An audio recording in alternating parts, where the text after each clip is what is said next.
2024 সালে 16ই জুন বৃশ্চিক রাশি বৃশ্চিক লগ্ন স্করপিয়ান সাইন জাতক জাতিকাদের দিনটিতে একটু সাবধানতা অবলম্বন করেই চলতে হবে।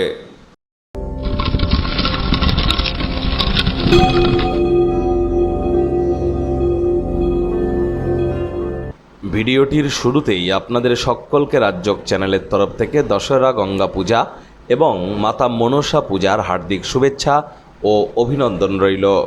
আজ যেহেতু রবিবার, স্ক্রিনে আপনারা দেখতেই পাচ্ছেন সূর্যদেবের প্রণাম মন্ত্র ওম জবা কুসুম শঙ্কাশং কাশ্যপেয়ং মহাদুতিম ধান্তারিং সর্বপাপগ্নং প্রণতহস্মি দিবাকারম। এটি সকাল সকাল ঘুম থেকে উঠে সূর্যদেবের উদ্দেশ্যে প্রণাম করে দিনটি শুরু করুন। 7 বার এই মন্ত্রটি বলে অত্যন্ত উপকৃত হবেন। সাদা রঙের ড্রেস পরুন। আর বন্ধুরা, 30শে জুন শনি বক্রি হবে, তার ফলস্বরূপ আপনাদের উপরে কী প্রভাব পড়বে অলরেডি চ্যানেলে ভিডিও আপলোড করা হয়েছে। সময় সুযোগ বুঝে একবার দেখে বা শুনে নিতে ভুলবেন না। আই বাটনে আমরা লিঙ্ক দিয়ে দেব। ভাগ্যমিটার আজ আপনাদের বলছে 2 আউট অফ 10, ভাগ্য আপনাদের অনুকূলেই থাকবে। শুভ সংখ্যা থাকছে 9, শুভ রং থাকবে লাল। আজ কায়িক পরিশ্রম হলেও শরীর মনের সতেজতা এবং তরতাজাই আপনারা অনুভব করবেন। দীর্ঘদিনের পুরনো রোগশোক অসুস্থতা থেকে আজ মুক্তি পাওয়ার দিন, পরিত্রাণ পাওয়ার দিন। অর্থগত ব্যাপারে ব্যয়বহুল একটি দিন, খরচ বাড়বে। নতুন উদ্যোগ পরিকল্পনার পাশাপাশি নতুন নির্মাণ কার্যকে আজ পিছিয়ে দিন।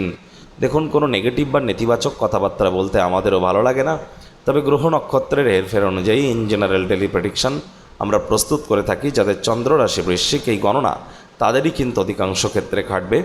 অর্থগত ব্যাপারে ব্যয়বহুল একটি দিন, খরচ বাড়বে। আজ যারা চাকরিজীবী আছেন, অফিসে কম কথা বলে কাজ বেশি করুন। মনের থেকে মস্তিষ্ককে বেশি দাম দিন। কোনো প্রকার অফিস পলিটিক্স বা গসিপিংয়ের অংশ যেন হবেন না। রবিবার হলেও অনেককে কিন্তু অফিসে যেতে হয়। আজ আপনারা অযথা জীবনের জটিলতা থেকে দূরে সরে গিয়ে মন্দির, মসজিদ, গুরুদ্বারা ভ্রমণ করুন। মানসিক শান্তি অনুভব করবেন।